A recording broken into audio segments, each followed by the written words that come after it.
हज़रत मिक़दाद बिन असवद। क्या आप जानते हैं, जंग बदर से पहले एक सहाबी ने ऐसा जुमला कहा था कि नबी का चेहरा खुशी से चमक उठा।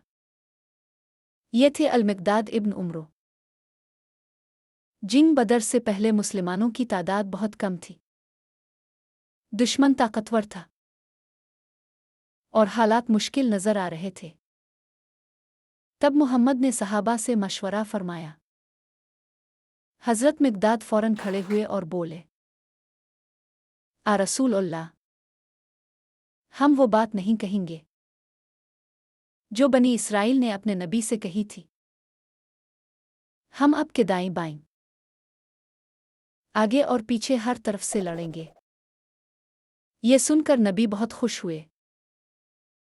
ये अल्फाज आज भी वफ़ादारी की अजीम मिसाल समझे जाते हैं। दोस्तों, क्या आप अपने मकसद के लिए हर मुश्किल का सामना कर सकते हैं? कमेंट में ज़रूर बताएं।